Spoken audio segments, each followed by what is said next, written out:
where best friends and next-door neighbors, Willow and Lillian, spill the tea on murder, mysteries, and other things that go bump in the night. So get your favorite teacup ready, and let's get into it.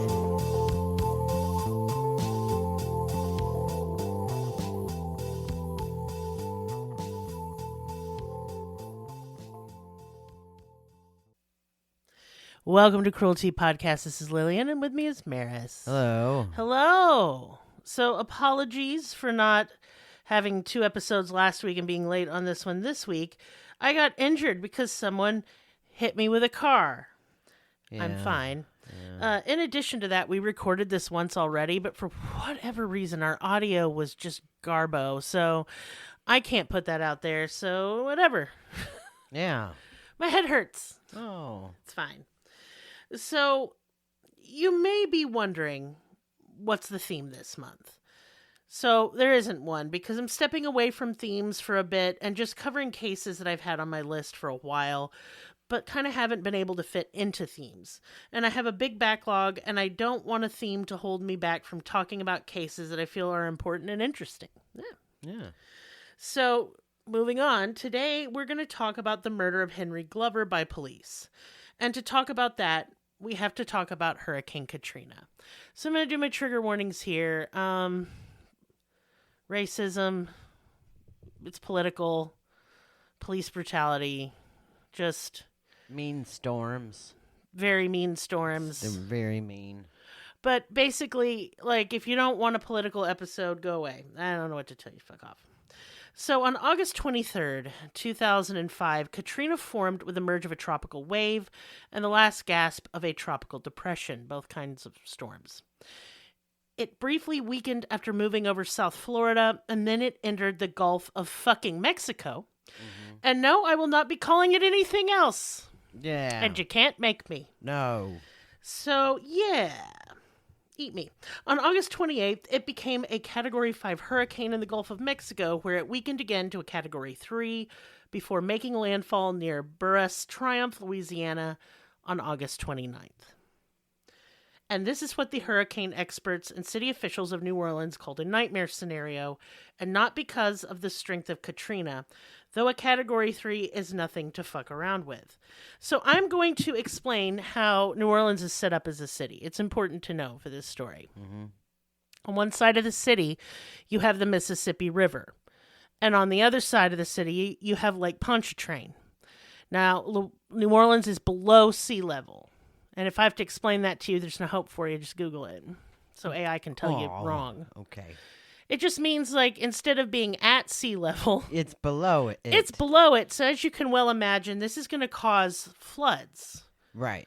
Lots of floods. Yeah. And it was in the 60s that Hurricane Betsy hit New Orleans. Massive loss of life on that one.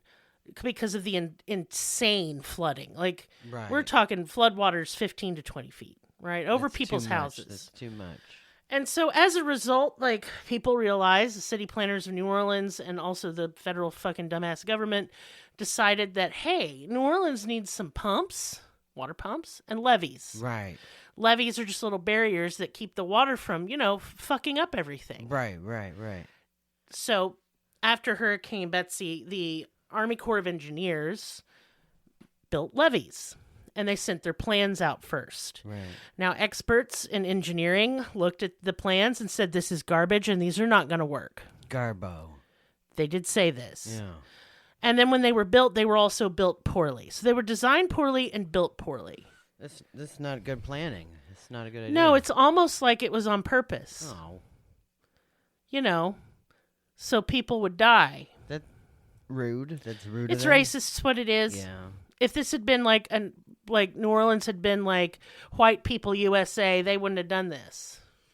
I don't like it. Well, nobody does. It's terrible. And so it's important to note that since the late 60s, the federal government and the government of New Orleans and the government of Louisiana knew that there were levees there that were not going to work if they had a direct hit from a hurricane. Because they're garbo. This is true. Yeah. Before landfall, though not long enough before, there was a mandatory evacuation for New Orleans. And you may remember seeing, like if you're old enough, because this is in 2005, you may remember seeing like the broadcasts they put out in New Orleans. I do. They played them on like CNN and shit, which was, if you stay in the city, you're going to die.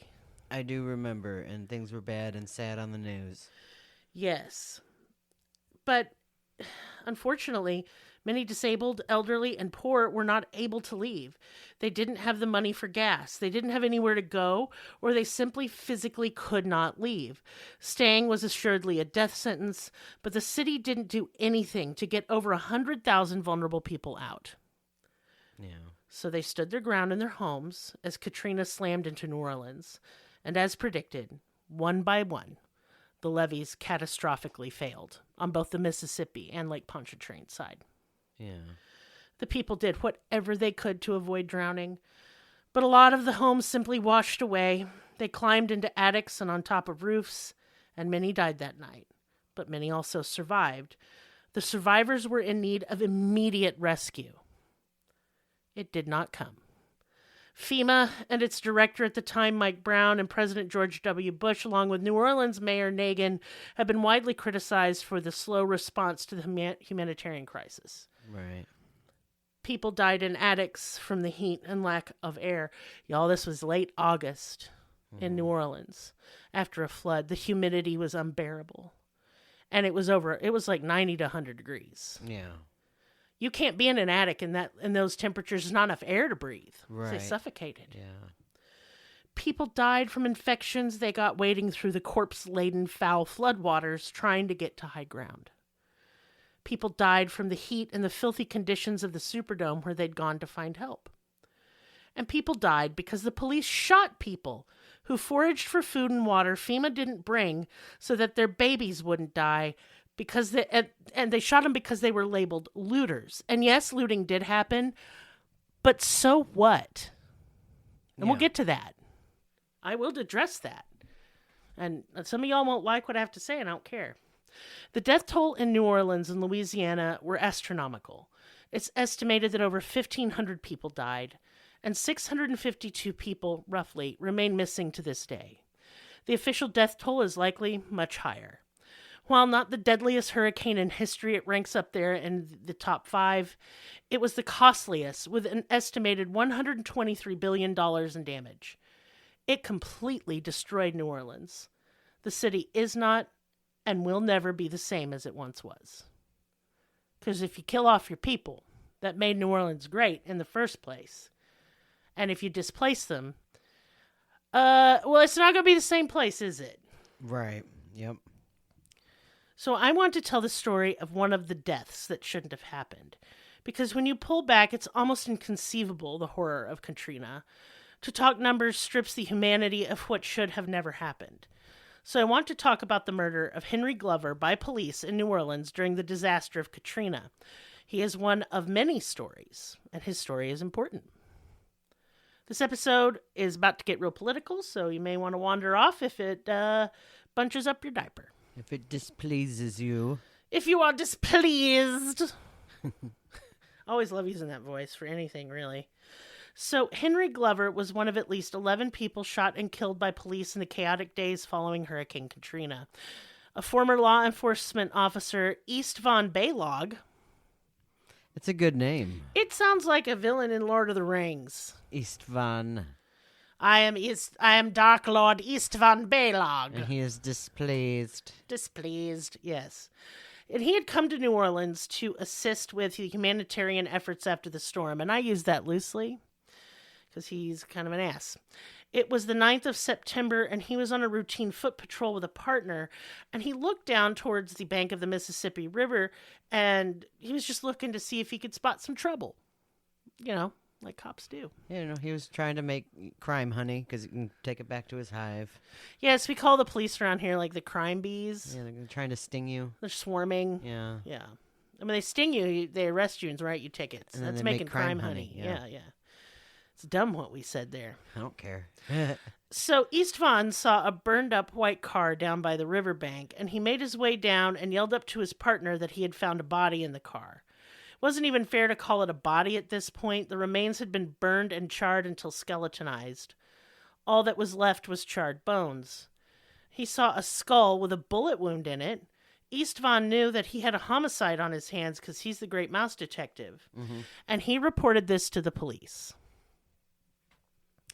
2 years later, and nothing had been done, when a crime reporter came across the story of the burned remains in the car down by the river. This man was A.C. Thompson, a freelance crime reporter, and he was in New Orleans 2 years after Katrina to investigate rumors of suspicious deaths in the days and aftermath following the disaster.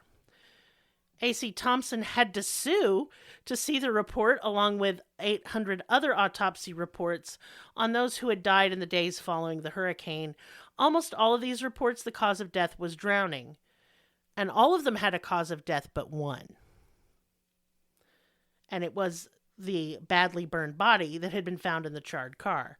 What A.C. Thompson found strange is that there was no cause of death listed on his autopsy report. Well, there's a bullet wound in... Well, we'll get to that because it's not in the autopsy report. Fine. Now, what I want to point out why Thompson was immediately suspicious that it wasn't labeled a homicide is because when you find a burned up body in a car, it's homicide. There's also the bullet wound in the skull, you said. Yes, but we're going to get to that. You're skipping ahead. Fine. Because that didn't count in the coroner's report. That's dumb is all I'm saying. Well, it's not dumb when you hear my reason. Fine. Okay. The other information he got from the autopsy report is that the burned remains belonged to 31-year-old Henry Glover.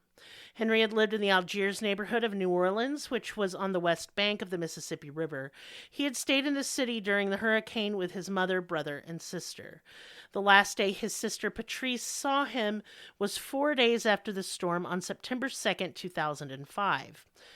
Patrice said they were at home with Henry and his friend Bernard. The friend and Henry said that they were going to go get some help, some baby clothes, and some food and water. Right. Henry never returned. Henry and his friend Bernard made their way through the rank, disgusting floodwaters to a strip mall after they left the house. And Henry's brother Edward lived nearby the strip mall, like shouting distance, and he was at home at the time feeding his family. And he heard somebody shouting for him. And his nickname is Dirty Ray, just so you know. And somebody was hollering, "Dirty, dirty, somebody shot your brother."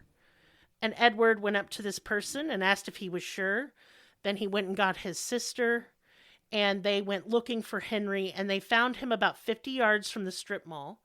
He was laying face down on the ground, and he was bleeding from the chest. And Patrice saw her brother lying there, and she told him to hold on, that they were going to get help. So Edward went and flagged down a passing car, and this stranger, stopped, and his name was Will Tanner. Will got out of the car to check if Henry still had a pulse. He did. Both Edward and Will grabbed Henry and pulled him into the car to get him medical attention. Will was trying to get them to a hospital, or somewhere preferably closer, because he didn't think that Henry had long. He didn't think he'd make it all the way to the hospital. Excuse me. So instead, he drove to Habens Elementary School, which was a mile away, because police and paramedics were supposed to be camped there in order to help people. The operative word is help. Yeah. And there were no paramedics there. In the days following Katrina, New Orleans PD had turned the elementary school into an armed encampment. But were they there to help people? No, this is where they met to assign patrols looking for looters. Yeah. So Will and Edward thought the police would help them once they arrived. Instead, the men were put in handcuffs. They had not committed any crime. They were simply trying to get help for Henry Glover, who'd been shot and was currently dying in the back seat of Will's car. Edward cried out as he was handcuffed and said, "Y'all ain't helping my brother. I'm going to kill whoever killed him." Right. And it was a reasonable thing for him to shout because he was obviously distraught and being mistreated by police. He was beaten for saying this. Edward has said that it was the worst beating of his entire life. The first time he was hit, he pretended to pass out, and the cop beating him said, "Get up, you piece of shit." He then began to strangle Edward, who did pass out at this time, which mercifully stopped his beating for a bit. When he ended up on the ground, he was kicked and spit on. Will was Don't whistle. pistol whipped and beaten and kicked, all while Henry Glover was bleeding to death in the car. Will said he thought this was the cruelest thing to do to a man, and I don't disagree. The last time Edward saw his brother was when he was handcuffed and one of the police officers drove off in Will Tanner's car with Henry dying in the back seat. Never saw him alive again. Edward was able to identify the cop who beat him 5 years after the death of his brother. This cop's name was Lieutenant. Good God. I love that one, yeah. My mouth today is dumb. Lieutenant, I still can't say it. Whatever. You almost did it again. Dwayne Sherman. He was second in command of the New Orleans SWAT team at the time, and during the chaotic days after the hurricane, Sherman was considered a hero by the media and for local government for rescuing stranded flood victims. And he was like all over the news. I remember seeing him on the news. He took out his own fishing boat with his brother and saved so many people from addicts. So I want to kind of pause to talk about this because this man also beat a black man who was just trying to get help for his dying brother. Right. And said foul things to him while he's hitting him. Right. And this is also a man who saved, I don't even know how many people. Right. And these were black people he saved too. So it's really difficult. But I think that it doesn't matter what good you do. Right. If the worst thing you do is that bad. Yes. It erases all the good you've done. Mm-hmm. And you are a piece of shit who does not deserve consideration or accolades of any kind. I just don't get why. Power, control. I guess. Hate. It's just weird. It's weird to me too. The New Orleans Police Department was hit hard. They lost all outside communication by the evening of August 30th. They were not prepared for a disaster of this magnitude. The city was without power, and over 80% of New Orleans was underwater. A lack of resources plus societal breakdown due to FEMA's inadequate and slow response, coupled with no outside communication and lack of preparedness, was leading to real fucking trouble. The media exacerbated the situation immediately, like they do, because they're vultures. The news was flooded with images of black people looting the city. They were called animals, criminals, not survivors doing whatever they could to feed and get water to themselves and their families because they had no help, no aid. The news portrayed it as anarchy and chaos. The mayor and police were criticized for losing control of their city, and while there was looting in some places, none of it was violent until the police made it that way. The stores weren't going to lose money on these items, and goods that were these are goods that were already written off, y'all. Mm-hmm. Yeah. Who and the insurance. Yeah, so who's it hurting? Who cares if there was looting? Who did this, hurt the corporations? Oh, no, that's so sad. It didn't even hurt those bastards because, again, all the items in the stores were already written off for insurance. They were already considered a loss. Let the people have them then. These people lost everything, their homes, their loved ones, their jobs. Mm-hmm. They had less than nothing. But go ahead and get pissed and call these survivors animals for stealing a fucking TV or a pair of expensive sneakers. Go fuck yourself. Right, I agree. Think about it like a human being for 5 fucking seconds because the mayor and police sure didn't. Right. Nasty behavior. Yep. And if you have thoughts like that, when you watch any sort of riot or a protest, and you're sitting here getting mad at looters, I want you to sit down and think about it real hard. Right. Take a time out. Who you rooting for? Right. LA riots are a good example. If every American wasn't behind all the rioters in LA, who you rooting for? Satan. The boot on your neck? Yeah. You dumbass? Yeah. Burn it the fuck down. Burn All right, down. sorry, I'm pissed today. Yeah. I'm concussed. Get it. These people were great. These reports were just greatly exaggerated. The news reported there were gangs of armed men roaming the streets, raping and killing, and there has never been one official report of rape. Were there roaming bands of marauders? None, no. In the aftermath of Katrina, and nobody was raping anyone. They're climbing in your windows. They're snatching your people up. No, they're not. Oh. And it's stupid. These horrible rumors spread like wildfire. Rumors of people shooting at police, snipers that fired at medical helicopters. Just, dumb shit like that. The rumors from the Superdome were the worst, and the police believed them. It was reported to Mayor Nagin that it was heard over police radio, a police officer saying, "I'm going to need more ammo." Like, this is a Bruce Willis film. Right. Why are you shooting that much, you dumb cunt? Can you not hit your target? No, they can't, actually. Thank you for asking. But, like, didn't anybody stop for a second and think, hey, that sounds made up? That sounds made up to me. That would require using your brain, and they ain't going to do that. Well, apparently not. So, the mayor just believed this shit immediately, and he halted search and rescue. 2 days. Halted it. Mm-hmm. Nagin ordered that police take back control of the city, which was a deadly fucking thing to say. He ordered the looting be stopped and police patrol on the street to take care of it. This had deadly consequences and extended past the rule of law. Police in charge gave these rousing pep talks about taking New Orleans back. Police were saying that the mayor's order of taking the city back meant that looters were killed on sight. Without specific guidelines, police were using deadly force without due cause. Yeah. Let's define deadly force and when it's acceptable. The only time police officers are allowed to, by law, use deadly force is when there is a threat to life, either their own or someone else's. And this can include somebody who's armed running away, but it's pretty obvious he's going to go cause more mayhem and death. In which case, you shoot that person. Yes. It is never, under any circumstances, legal to use deadly force on looters. Never. They could throw a brick at you. That don't count as deadly force. Maybe it does if they threw it hard enough. Whatever.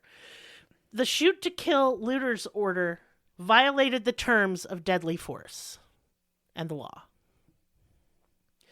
All of this was worsened when Mayor Nagin called for martial law the day after the storm when he heard a report of a police officer being shot in the head, which was true, but that is not cause for martial law. And that's not legal to declare it under those circumstances. Right. That being said, Ray Nagin never officially called for martial law. He only said he did to police. And so police believed martial law had been declared. Mm-hmm. The governor of Louisiana at the time, Kathleen Piece of Shit Blanco, could not and would not declare martial law as it was illegal to do so. Excuse me, y'all. I've been allergies all over the place. She did, however, call in members of the National Guard to show force, to make a dramatic statement to calm the citizens and the media, which did the opposite, of course. The governor held a press conference saying these men knew how to shoot and kill and wouldn't hesitate to do so. The police believed they'd been given the authority then to shoot the looters. Yeah. A police captain was caught on home video saying that they had the authority due to martial law. They didn't. And now we understand the environment that led to Henry Glover being shot, then driven away and murdered. Right. After Eastvans, I hate that man's name. Eastvan. Baylog. Indeed. Report to police that there were human remains in a burned car on the bank of the Mississippi. Henry remained there for 2 weeks before being taken to a coroner. All that was delivered to the coroner was a body bag full of bones and no skull. The head coroner claimed that he was never informed the remains came from a burned-up car, and thus he couldn't determine the cause of death. And he said dumb fuck things like, well, did he catch himself on fire? Did he shoot himself? Oh, okay. He had no idea what the cause of death could have been. Was it being on fire and dead? Right. Jesus. The bullet wounds and stuff. However, some of this is refuted by a coroner from New York who had come down to assist with all the autopsies that needed to be done in the wake of Katrina. Dr. Kevin Whaley was told the remains came from a burned-up car, and he judged the death, suspicious as fuck. Suspicious, sus. It was very sus, he said. A homicide, if you will. Mm-hmm. The charged state of the remains told him that they were attempting to cover up a crime. There seems to be crimes here. Henry's skull was lost and never delivered and never found. And it was never delivered to the coroner. The skull with a clear bullet hole in it, which means they took him from that elementary school. They drove him to where the burned up car was, and they shot him in the side of the head to finish him off and then set him on fire. Jesus Christ. Which we would never know about if Eastvaughn had not taken the video of the discovery of the car. In the video, you can see a clear bullet hole in the side of Henry's skull. Wow. Coroner Frank Minyard never filled out the cause of death. Dr. Kevin Whaley's report said the death was a homicide, but he didn't get to fill out the autopsy report. He was just consulting. Mm-hmm. God, this case makes me mad. A.C. Thompson was told that because of the lack of cause of death, Henry Glover's death was then never investigated by police. Well, they didn't need to. They know who did it. Them. Right. The call was coming from inside the police station. Yes. The call is coming from inside the butt. Yes, in there. An anonymous source sent A.C. Thompson photos of the crime scene and informed Thompson that the pictures had been taken by the New Orleans PD. The crime scene was a block away from the police station. It appears that we have committed a crime ourselves. We have investigated ourselves and decided that the crime was fine. Yes, it was no crime at all, really. Nothing to see here. 2.5 months after Henry's death, his mother, Edna, had no idea what happened to her boy. She went to the police station for answers, for help. She told police exactly what had happened with Edward and Will's beating and how an officer drove off. They're like, oh yeah, we remember that. In Will Tanner's car with her son bleeding to death. Police took her story down and filed it as a missing persons report. They're like, yeah. They knew where he was, They them know. cunts. They knew. No one ever came to talk, from the police, came to talk to Edna about her son. It would be another 8 months before DNA testing would identify the charred remains as Henry Glover. A total of 10 months without knowing the fate of her son or having a body to bury. Edward had wanted to kiss his brother goodbye, but they had a closed casket because all they had was bones. Yeah. A.C. Thompson interviewed Henry's friend Bernard, who had been with him that day at the strip mall in 2005. Yeah. Sorry, my brain just spazzed out. A.C. Thompson didn't talk to this guy till 2010. Bernard said that Henry was stealing food and baby clothes and putting it in a piece of luggage. He also picked up things another relative had asked him for. Candles and pots and pans. Yeah. Oh, yeah, evil thing, getting TVs and shoes, huh? Right. Not, baby clothes and stuff to live after a hurricane took all your shit away. Right. So mad. He got shot over fucking baby clothes. Mm-hmm. Just makes me want to cry. Bernard said that he heard someone shout saying, "Leave now." And it was followed by a shot. And he was pretty sure it was a cop who shot Henry because the police station was literally around the corner. Mm-hmm. The New Orleans PD denied that there was a shooting that day, but they took a police report of the incident. Okay. 42-year-old David Warren had shot Henry Glover. He'd been patrolling the area, and he'd claimed to have been scared for his life when he shot the man stealing baby clothes. He also claimed not to know if he'd hit him or not. Okay. Mm-hmm. After Henry was shot, he stumbled 50 yards down the street where Will and Edward put him in Will's car and took him to the elementary school police used as a headquarters. If Edward and Will had known Henry had been shot by a cop, they would not have taken him there. Obviously.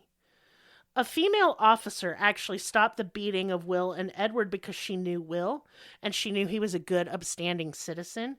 She asked the cops why they were doing this to him, and then they said these N-words were looting. Yeah. My God. Yeah. Police claimed that Will was driving erratically while being chased by police, which is untrue, and that Henry was already dead in the back seat, which was false. They stated they handcuffed Will and Edward for acting suspicious, but failed to mention the brutal beating the men were subjected to. Mm-hmm. A federal investigation into the death of Henry Glover was launched. It found Henry was driven in the 2001 white Malibu, where it was determined he was deceased. I mean, they don't have a skull. They can't prove he was shot. Yeah. And the picture isn't enough evidence. It's just not. Yeah. The car was then set on fire after it was parked at the riverbank by NOPD officer Gregory McRae and left there. Henry's remains were discovered on September 9th by Eastvon, and he taped the video, before he reported it, obviously, and then he did sell copies of this video. Ew. Yeah, it's nasty cop behavior, former cop behavior, so not a surprise there for Eastvon Baylog. Eastvon. But it hardly should make a difference to the case. I'm just putting that. On March 31st, 2011, Judge Lance Afric sentenced David Warren, the shooter, to 25 years and 9 months in federal prison for manslaughter. Gregory McRae was sentenced to 17 years and 3 months for his involvement in the cover-up. Sadly, on December 17th, 2012, the Fifth Circuit Court of Appeals vacated Warren's conviction along with McRae's, and the men had new trials, where Warren was acquitted. Ugh. So, no justice there. Yeah. McRae was resentenced to 17 years. However, once more, McRae was granted a resentencing in 2016, and it was reduced to 11 years. McRae was released from prison in 2021. Fuck that. Yeah. Fuck this. Yeah. Fuck Katrina.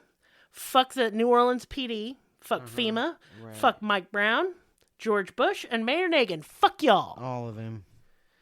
Ray Nagin, after leaving office, was convicted of wire fraud, bribery, and money laundering in a city corruption scandal. He was convicted to 10 years in federal prison. He was released on house arrest on April 27th, 2020.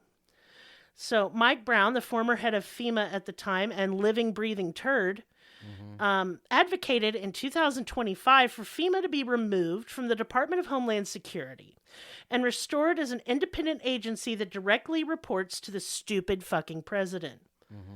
That's a bad idea, y'all. Just saying.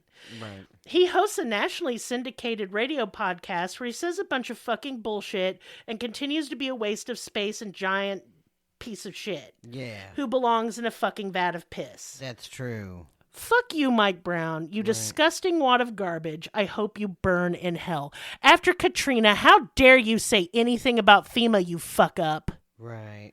You should shut up and live in a hole. That's right. Hang your head in shame. Yeah, your mom doesn't even like you anymore. She's probably dead. Yeah. Thank God, so she doesn't have to tolerate your ass no more. Right. Yeah. I'd be so ashamed if that were my son. Ashamed. Okay, well, thank you for coming to my TED Talk about how much I hate Mike Brown. And I hope this lights a fire under you, because I'm going to tell you this right now. What is it? This is everybody I'm telling, not just you. I'm being okay. The government does not care about you. Okay? You getting all fired up over politics, it don't Maybe mean if you shit got to know me. them. They're not gonna. Oh. If Katrina happened in your town, you'd be dead. Do you understand? They wouldn't help you. They don't give a fuck about you. No. So act accordingly. Yeah. And stop letting them step on everything. Step on them back and harder. Step on me, mommy. No, you're not wanting to get stepped on. You want to do the stepping. I'm stepping. Jesus Christ. I don't have any business time, y'all. I got hit by a fucking car, okay? Yeah. I've been having a real rough time of things. Maybe I've been cursed. Maybe someone has made a voodoo doll of me they keep throwing down the stairs periodically. Stop it. Can you stop it? I'm very small, and it is against the law to be mean to me. Kiss the voodoo doll instead. Not too much. Don't make it weird. Don't, like, fondle it or anything. Fondle it. Well, you can, but I don't know who has it, so we don't want them fondling it. Unless you're getting off to that, and that's your own deal, bud. I've just gone weird places. It sure has. Anyway, I will be... I don't know. I'm just trying to get back into regular recording and uploading. I have like 20 Patreon episodes I want to do super bad. But again, I was hit by a car. Yeah. And my face hurts real bad, and I think I have a mild concussion. I'm okay, though. Yeah. I'm not going to die. And I just want you to know, thank you guys for bearing with us while we had a bit of a hiatus. No more hiatus. I'm just late with this episode because I got hit by a car. I think it's fair to say it as many times as I want. Yeah. Yeah. Anyway, Maris, say goodbye. Bye. And say, I love you. I love you.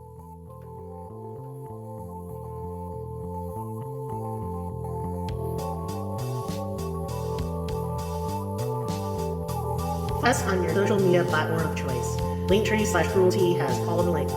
Check out our Patreon for exclusive episodes, merch, ad-free episodes, live ghost hunts, and much more. Please be sure to subscribe. New episodes are uploaded weekly. Thank you so much. See you next time. Music and production by Libby.